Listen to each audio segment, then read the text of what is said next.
Senhor esteja convosco. Ele está no meio de nós. Proclamação do Evangelho de Jesus Cristo segundo Marcos. Glória a vós, Senhor.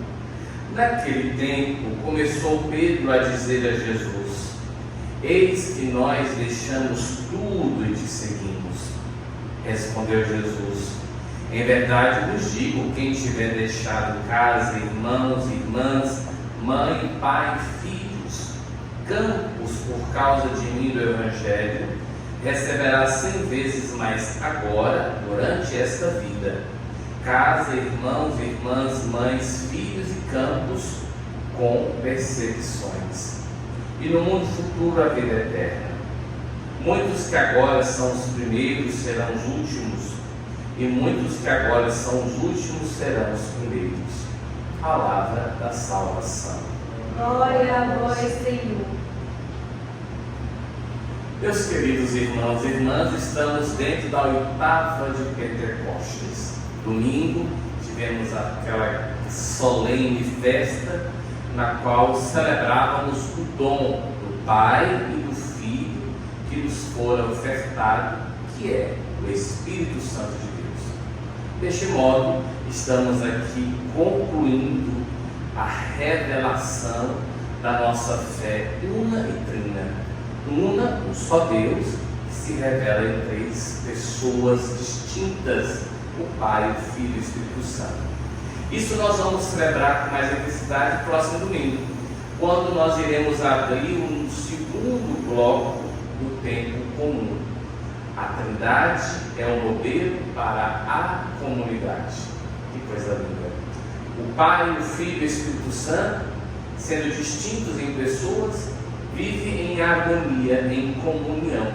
São um só e verdadeiro Deus.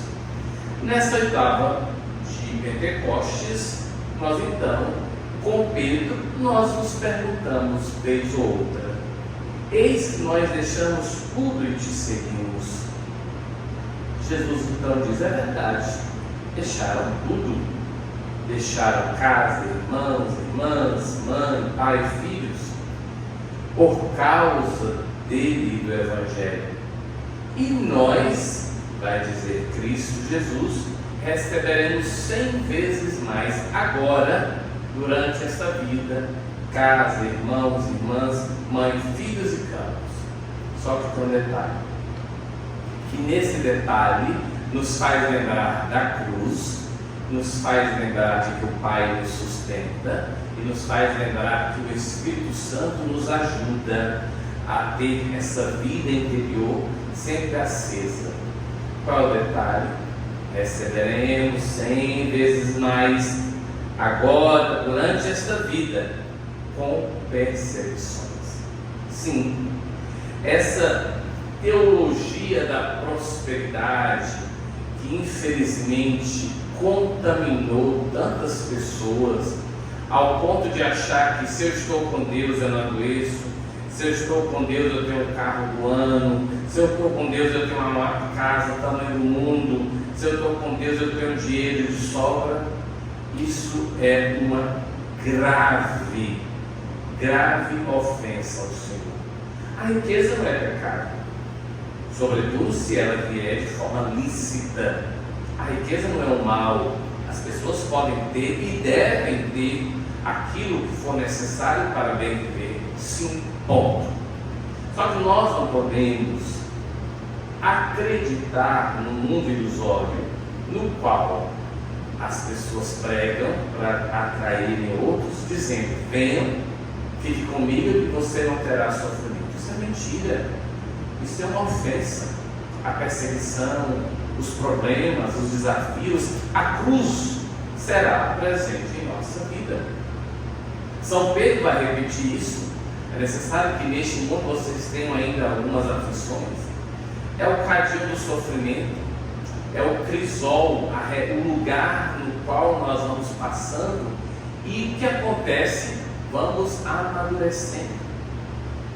As pessoas, quando chegam a certa idade, amadurecidas ao longo do tempo, percebem as suas cicatrizes e, ao contrário de ficar com vergonha delas, faz compreender que essas cicatrizes são sinais do nosso crescimento, da nossa transformação. Só que Jesus diz algo muito interessante, que é o mistério da salvação. Vamos receber aqui 100 vezes mais casa, irmãos, irmãs, mães, filhos e campos, com perseguições, e no mundo futuro a vida eterna. Sim, nós não lutamos para ter casas, carros, repito, tudo isso é bom, oportuno, lícito, mas no fundo nós somos cristãos e vivemos a fé em Deus e nos abrimos à ação do Espírito Santo para vivermos no céu, vivermos do céu, vivermos para o céu. E o que é o céu? É a nossa comunhão em Deus.